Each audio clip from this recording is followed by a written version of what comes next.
Olá! Olá, pessoas da internet e do mundo, do Brasil e do mundo. A gente tem pessoas de Moçambique assistindo esse canal, por falar nisso? Então Porque no YouTube nós eu não temos uma sei. audiência moçambiquenha. Sim, nós temos moçambicana ou moçambiquenha? O que é? É moçambiquenha ou Moçam... moçambicana? Eu não sei.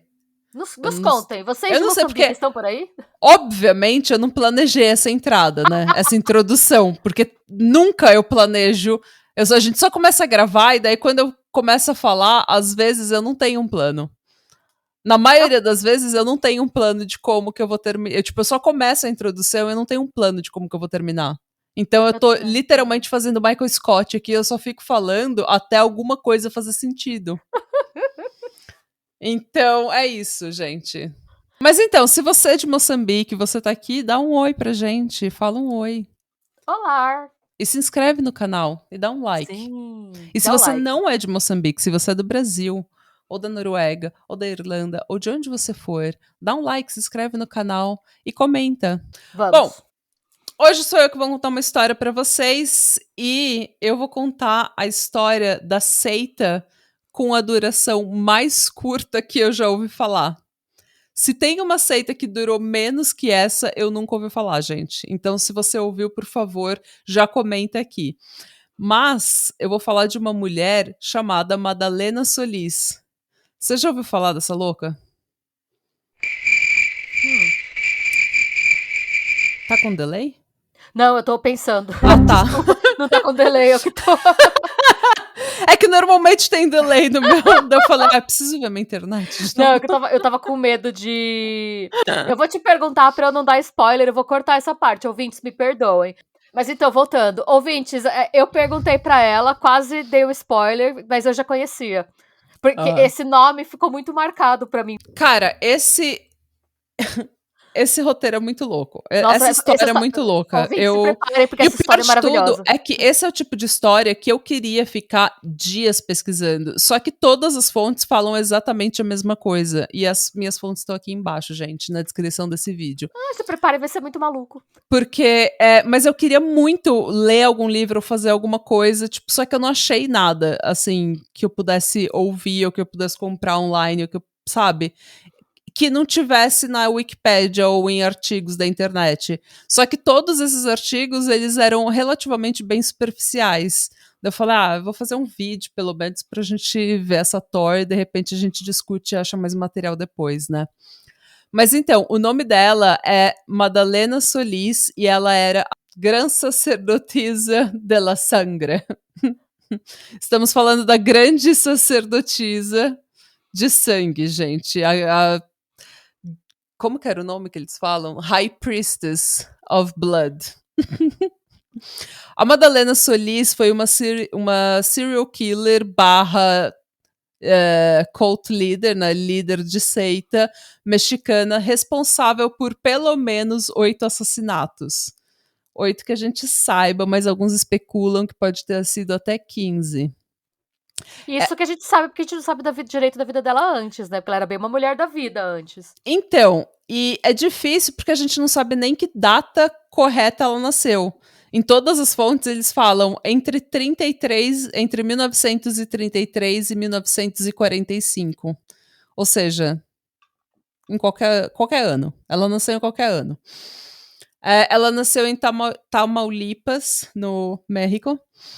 E normalmente, quando a gente fala de serial killers, a gente fala a principal diferença entre homens e mulheres é que mulheres fazem muito mais pela vantagem econômica, tipo um seguro ou uma herança, ou por serem anjos da morte, pessoas que trabalham na área da saúde e meio que decidem que a pessoa precisa ser aliviada da dor que ela está sentindo. Então, e homens normalmente têm uma motivação sexual. Mulher serial killer normalmente não tem essa motivação sexual, eles não têm prazer em matar. Mas a Madalena, eles consideram que seja uma das serial killers que desviam um pouco desse padrão, porque ela tinha um prazer sexual, sim, em matar as pessoas, uma motivação sexual, e a gente vai ver por quê. Bom, entre 1962 e 1963, dois irmãos chamados Santos e Caetano Hernandes, eles estavam acostumados a, tipo, eles trabalhavam juntos, eles eram pequenos, sabe, tipo ladrão de Conan. galinha. Sim, eles É, eram tipo pequenos ladrão de golpistas, galinha, sim. golpistas, eles ficavam dando golpinho, Se fosse tipo, hoje em dia, eles fariam um esquema de pirâmide. é, Eles te convenceriam a entrar no esquema de pirâmide. eles iam vender shake e maquiagem. Ou cryptocurrency. Cripto, eles É. iam vender cripto, total iam vender cripto. Eles iam ser fã do Andrew Tate, sabe? Ficar vendendo cripto e life coaching na internet. Era bem isso. E eles precisavam de uma nova forma de ganhar dinheiro. E qual que é a forma mais rápida de ganhar dinheiro? É abrir Enganar uma as pessoas. igreja. É. É atingir as pessoas no desespero, na vulnerabilidade, né? Na fé da pessoa. E não só na fé, mas na boa fé da pessoa. Então, eles se autodeclararam profetas e sacerdotes dos poderosos deuses incas. Ok. E é claro que esse tipo de torno ia rolar em cidades grandes, né? Em que as pessoas, tipo, iam falar, mano, do que você tá falando? Entra na fila. Todas essas pessoas são profetas dos grandes deuses alguma coisa, né? Exato. Por quê? Porque na cidade grande ninguém tem tempo pra você, ninguém quer ouvir o que você tem pra falar, então você A gente vai fica ficar lá. cansado. Você vai falar lá, tipo, eu sou o sacerdote do deusinho, que eles vão, mano, eu preciso trabalhar, sai daqui. Então, o que eles fizeram? Eles foram pra uma cidadezinha mais. é, muito mais pacata. Essa cidade, ela chama Yerba Buena e ela tinha 50 pessoas. A cidade Essa chama era, mesmo Erva Boa. sim, Yerba Buena, no norte do México.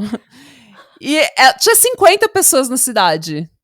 Então era uma cidade mais rural, pobre, onde as pessoas não tinham acesso à educação, não tinham acesso a todas as coisas que a gente tem acesso nas cidades maiores. E o pessoal era mais de boa fé mesmo. E todo mundo fala, tipo, o pessoal é ignorante, mas não é nem ignorância, é porque a vida lá era num outro pace, sabe? É uma outra vibe. A pessoa tava vivendo numa cidade que tinha 50 pessoas, todo Você mundo era conhece todo mundo. família. Se alguém te roubar, você vai saber quem é. Tipo, você não tem que se preocupar com Exato! essas coisas. Então você meio que tá num outro estilo de vida, não é questão de ignorância até, eu acho que você tá num outro estilo de vida onde esse tipo de coisa simplesmente não acontece, então você não tem malícia pra saber o que tá acontecendo. Enfim. E eles foram pra lá pra literalmente se aproveitar da boa fé dessas pessoas, para se aproveitar da pobreza dessas pessoas e do estado de vulnerabilidade que essa pobreza causava nas pessoas. Então, esses dois manés foram para essa cidade, fundaram essa pequena seita. E o que eles falaram para os moradores? Eles falaram: olha, nós somos sacerdotes dos deuses incas. E se você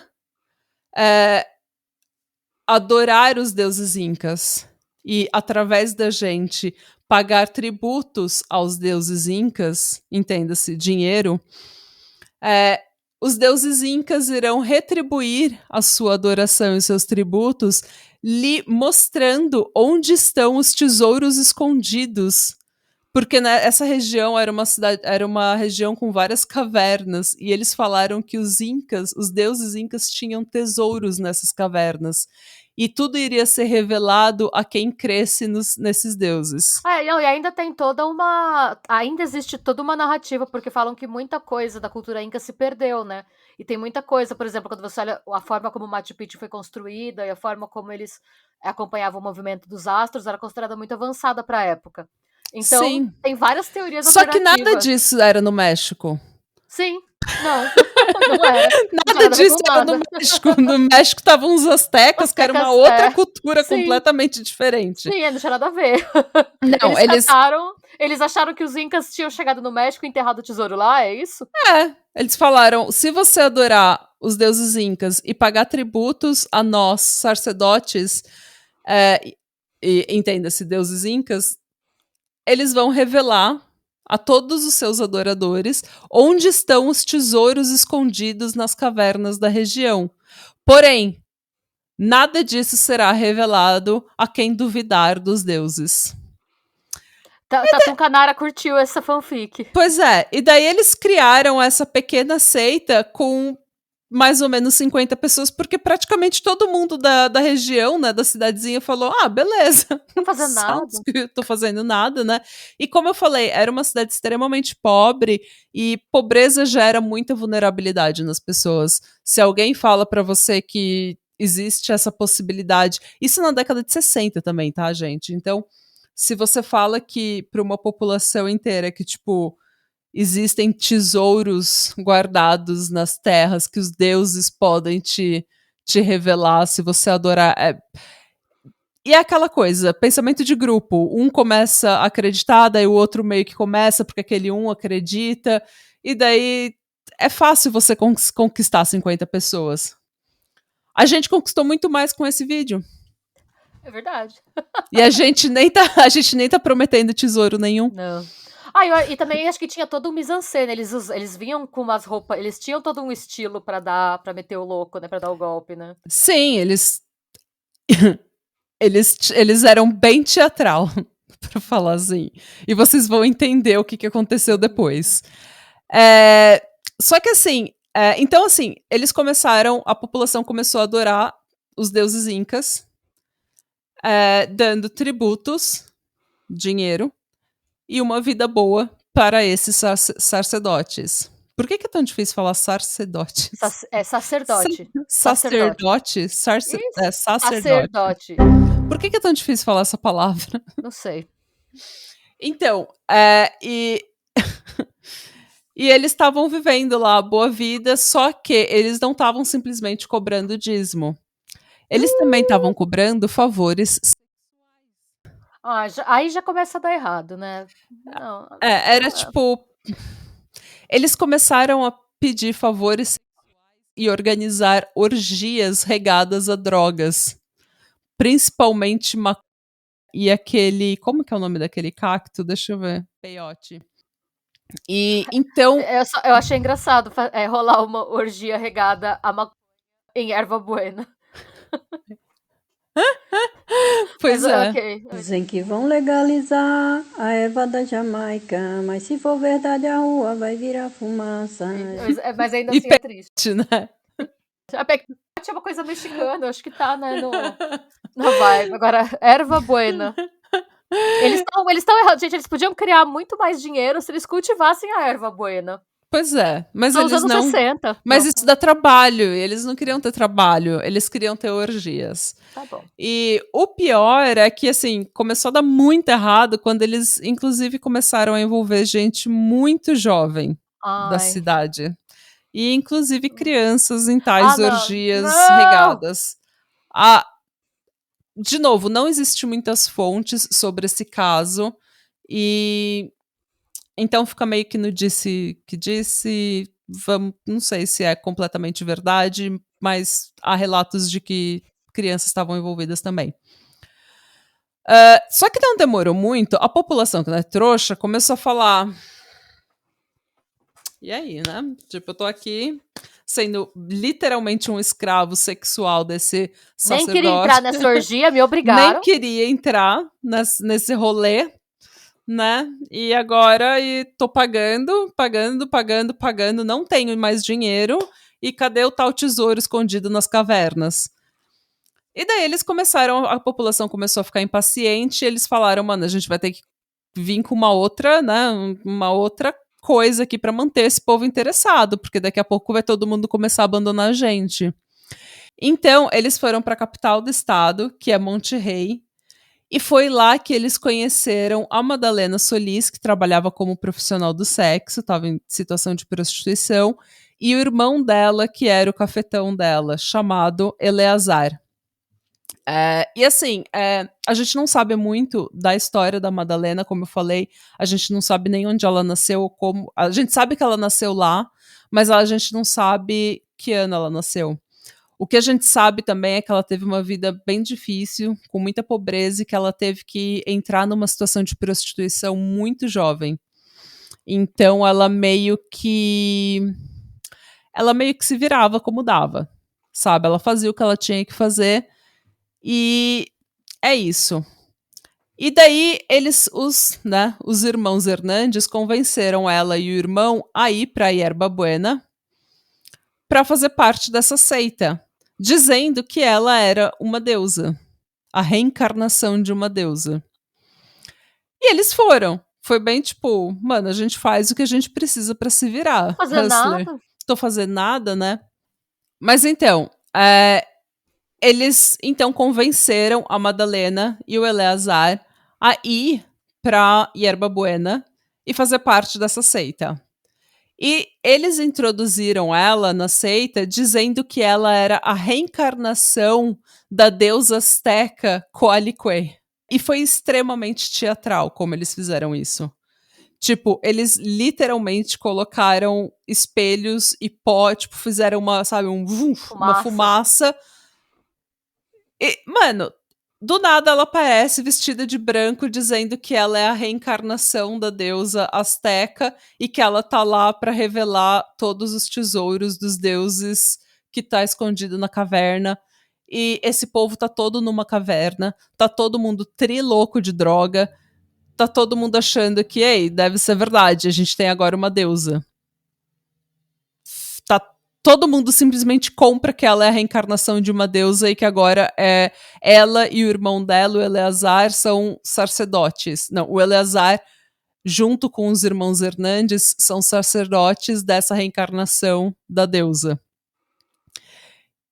O problema é que, talvez muito pela vida da Madalena, que foi uma vida muito sofrida e ela ter sido forçada à prostituição desde muito pequena, ela era uma pessoa com uma imaginação extremamente fértil. E ela meio que se escondia no mundo dela, no mundo fantasia dela. Ela era uma method actress, né? Ela entrava no personagem. Ela entrava no personagem. E ela começou a acreditar que ela era, de fato, a reencarnação da deusa.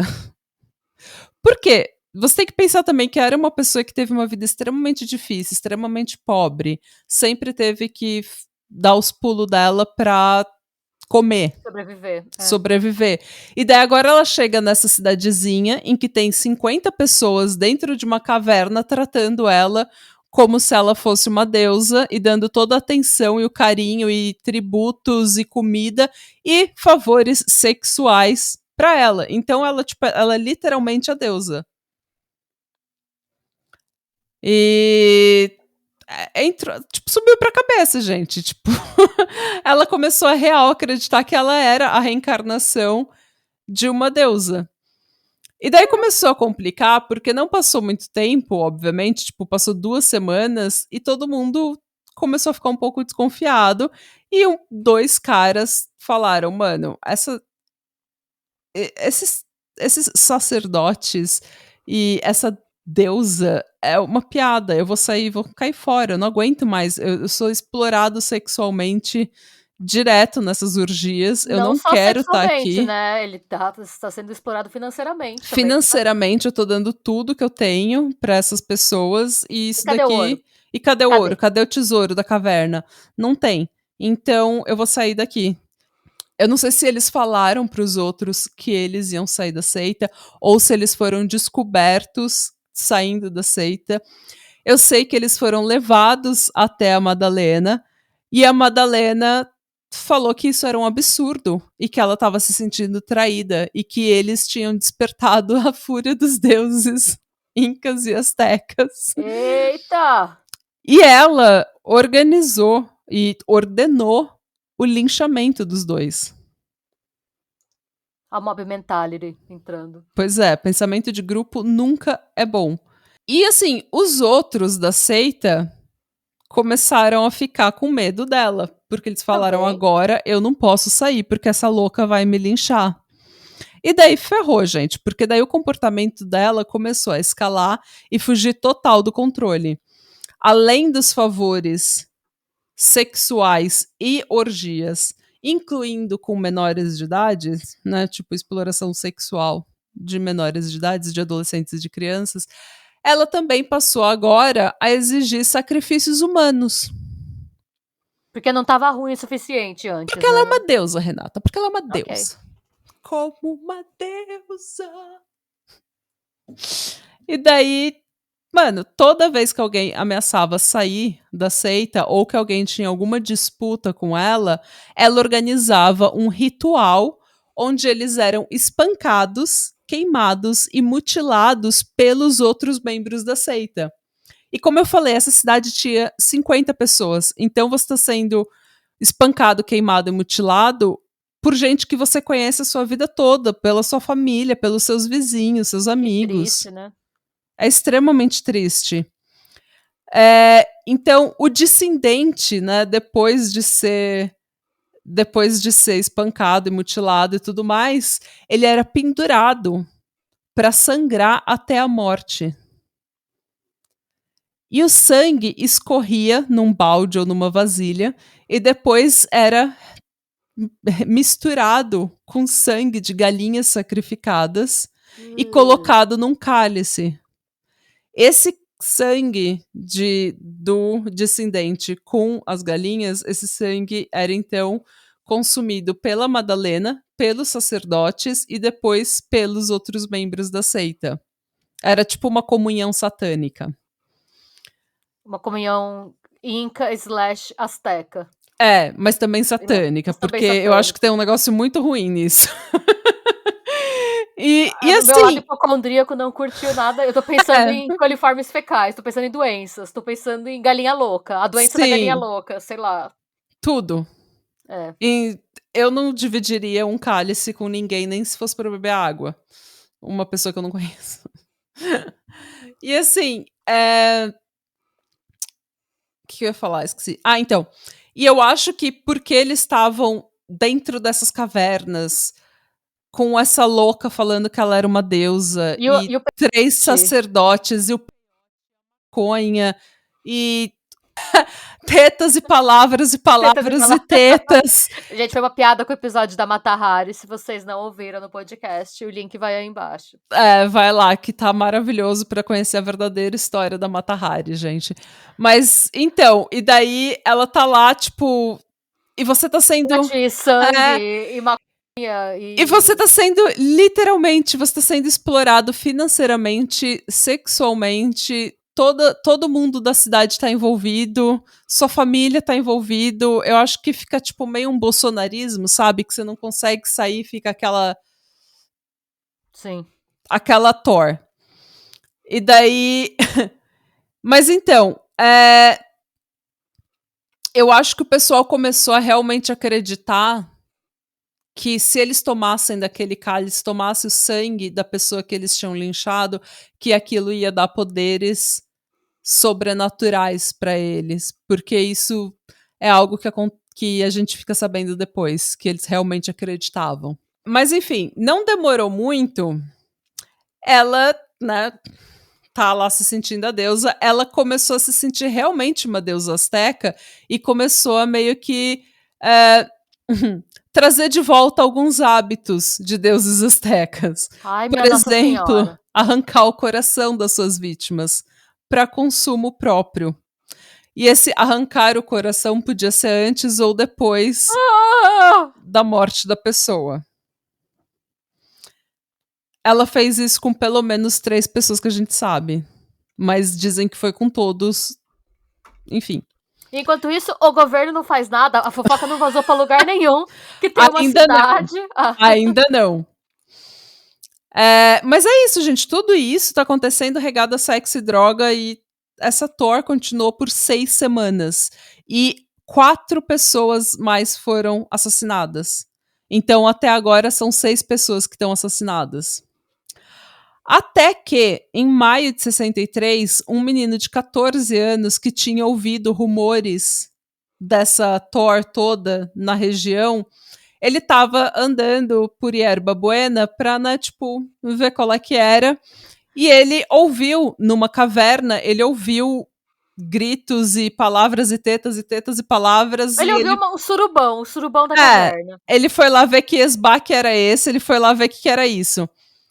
E ele ficou extremamente traumatizado, porque ele achou que ele ia ver, tipo, um soft porn, e ele... Peitinho, ele achou que ele fosse ver um peitinho e ele Pois viu... ele viu coisas gore. que ele nunca mais ia esquecer, coitado desse menino. Ele tinha 14 anos, imagina. A gente, se visse isso, ia ficar traumatizada? Pois é. Ele ficou super traumatizado porque ele viu uma orgia regada a drogas. Na porta dessa caverna tinha um homem pendurado, escorrendo sangue, sabe? Tipo, recolhendo sangue, sangrando até a morte. E lá dentro, o povo tava transando e bebendo sangue desse cara. E esse moleque, tipo, ele falou: não, eu vou sair daqui imediatamente. Ele saiu correndo. E ele saiu correndo até Vila Grande, que é a cidade vizinha. E chegou lá, colocando os bofs pra fora e falando pra polícia, né? Ele chegou na delegacia de polícia, porque ele foi esperto, ele foi direto pra polícia. E ele falou: mano, acabei de correr lá de Yerba Buena, saí de lá correndo, ofegante, botando os bofs pra fora, coitado, falando: tem um bando de vampiro lá. Tem uma caverna em que o povo tá bebendo sangue uns dos outros. Vi peitos, mas a que custo, né? E ele falou isso pra polícia e a polícia começou a dar risada da cara dele. Falando: esse moleque tá trilouco de droga. Porque não era difícil, principalmente pra juventude, usar pote, né? Então... Anos 60 também. Né? E daí ele falou: mano, esse moleque ele tá trilouco. Ou ele é tonto. Eu ouvi do menino. Eu ouvi um podcast em espanhol falando dessa mulher e eles falaram: de repente ele é tonto ou drogado. Eles falam marihuano. Marihuano ou tonto. Mas enfim, e daí a polícia falou pra ele: dorme aí, né, na cadeia, dorme aí na delegacia de polícia, que você tá precisando descansar. Só que um dos policiais, o Luiz Martínez, ele meio que... ele ficou com pena do menino. Daí ele falou: deixa eu te levar em casa. E daí no caminho você me mostra onde que foi essa Thor. Tá bom? Porque acho que ele ficou com dó do menino real, porque o menino, tipo, riram da cara dele, foi zoado. E daí o Sebastian, então, que é o menino de 14 anos, inclusive, chamava Sebastian, o Sebastian e o Luiz Martinez, que é o delegado de polícia, que foi o único que acreditou nele, nem foram... que acreditou, né? Que ficou com pena e decidiu falar: deixa eu te levar em casa. Tipo, deixa eu te levar pra sua mãe. E daí, no caminho, eles resolveram parar pra ver onde que esses vampiros, bebedores de sangue humano, estavam. E essa foi a última vez que eles foram vistos vivos. Meu Deus, eu achei que ia ser, tipo, e eles viram que era verdade, chamaram reforços. Não. Foi aí que eles desapareceram. E agora tem o Sebastian, que é esse menino de 14 anos, e um policial, o Luiz Martínez, desaparecido. E quando mexe com a polícia é diferente, né? Porque daí a polícia, em peso, começou a procurar esses tais vampiros e falar com todo mundo das cidades vizinhas e ver rumores e não sei o quê. Até o exército se juntou para fazer uma varredura em todas as cavernas e florestas da região. Então... o que aconteceu? Quando eles chegaram em Yerba Buena e que eles foram, né, prender as pessoas responsáveis por essa seita, as pessoas nessa seita, as pessoas tinham armas e elas literalmente fizeram da caverna um forte, se fecharam na caverna e começaram a trocar tiro com a polícia. Porque essas pessoas estavam convencidas de que elas estavam servindo a reencarnação dos deuses astecas e seus sacerdotes enviados pelos deuses incas. Então eles começaram num confronto com a polícia, teve um tiroteio e foi aí que o Santos Hernandes morreu. O irmão dele, o Caetano, morreu logo em seguida, mas não pela polícia. Ele morreu assassinado por um membro da seita que viu que estava tudo indo por água abaixo, falou: eu preciso matar o sacerdote para comer o coração dele e me tornar invencível. Meu Deus! E ele achou que esse seria um bom plano naquela circunstância. Naquela circunstância ele falou: mano, I have a plan. Bom, eu acho que pro Caetano o nome disso é karma, né? Pois é. A Madalena e o Eleazar conseguiram fugir, escapar desse tumulto, mas eles foram encontrados numa fazenda e, obviamente, presos. Eles foram presos na hora por posse de porque eles estavam com uma quantidade bizarra e eles não tinham outra coisa para prender eles, então eles foram presos por. Mas logo em seguida, a polícia continuou a investigar a fazenda onde eles foram encontrados e numa fazenda vizinha, eles encontraram os corpos do Sebastian e do Luiz. O Luiz não tinha o coração. Nas cavernas próxima dessa fazenda, eles também encontraram vários corpos desmembrados. E é isso, gente. Os outros membros da seita, né, que trocaram tiro com a polícia... Ou seja, a cidade inteira? A cidade inteira. Eles foram presos e eles foram condenados a 30 anos de prisão por assassinato em forma de linchamento. Todos eles se recusaram a depor contra a Madalena. Então, até hoje, ela nunca foi condenada pelos assassinatos das outras pessoas. Ela e o irmão, o Eleazar, só foram condenados a 50 anos de prisão pela morte do Sebastian e do Luiz, porque foram os únicos que eles conseguiram comprovar. Os outros corpos desmembrados que eles encontraram nas cavernas, eles não conseguiram linkar com ela diretamente, porque eles tinham sido linchados. Ela não tinha tido parte física, né, naquilo. Sim. Ela só mandou. Ela deu uma de Charles Manson, né? Ela só agita o Paranauê e depois sai embora. E é isso, ela foi então condenada a 50 anos de prisão junto com o irmão, e a gente sabe que ela morreu, mas a gente não sabe nem quando, nem como ela morreu. A gente só sabe que ela morreu. Pra ver que ela era uma deusa mesmo, ela veio do nada, foi embora do nada. É isso, gente. Essa é a história da grande sacerdotisa e della Sangre e seu irmão Eleazar. E seu irmão. A grande sacerdotisa disso, daquilo e seu irmão.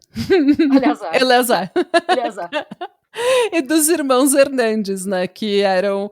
Eles foram de ladrão de galinha e vendedor de cripto da década de 60 para co-líderes de uma seita maluca. De uma seita e pessoas que traficam sexualmente os outros, escravizam sexualmente os outros. Foi tipo de 0 a 100 muito rápido, na minha opinião. Sai um pouco do controle, eu diria. Eu acho que sai um pouco do controle. Eu conhecia essa história, tipo, em geral, assim, mas eu não conhecia esses detalhes do policial, do menino. Foi o menino que salvou todo mundo, né? Sim. Porque o menino que literalmente correu mais de 25 quilômetros até a cidade vizinha para poder contar para os policiais, e chegou lá, os policiais acharam ainda que ele era dele. Tonto. Tonto, ele era marihuano. Olha, parando pra pensar como a história acabou, teria sido melhor se ninguém tivesse acreditado nele, sabe? Pois é, infelizmente pro Luiz, que foi o único que acreditou nele, né, ou que teve pena dele, acabou bem mal. Mas, pelo menos, outras pessoas não morreram, né? Porque se ela continuasse, tava, tipo, em 6 semanas ela matou 6 pessoas. Eu acho que o que ia acabar acontecendo é que a cidade ia acabar implodindo, né? Acabar a galera da cidade, ia sobrar, tipo, 3 pessoas. Ela e o irmão dela. E essa é a história da sacerdotisa de sangue. Muito bem contada, gostei muito. Gaguejei muito. Da forma como você contou, não do que aconteceu. E a gente espera que a nossa seita não vá nessa direção. Pelo que eu vi da nossa seita, a gente só canta no karaokê e balança esqueletos de plástico. E tira fotos convertendo as pessoas. Pois é, gente. Se você quiser fazer parte da nossa seita, nós temos um podcast semanal todas as segundas. Spotify, Deezer, agregadores diversos onde você acha os seus podcasts.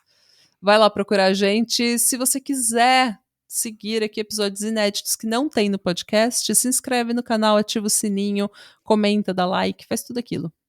Sim. Certo? E sejam bons, boa semana pra vocês. Amanhã tem episódio inédito no podcast, brilhantemente coordenado pela dona Natália Salazar. Sou eu. É ela. E é isso, gente. Sejam bons. Busquem conhecimentos. E não acredite em nenhuma reencarnação dos deuses. também.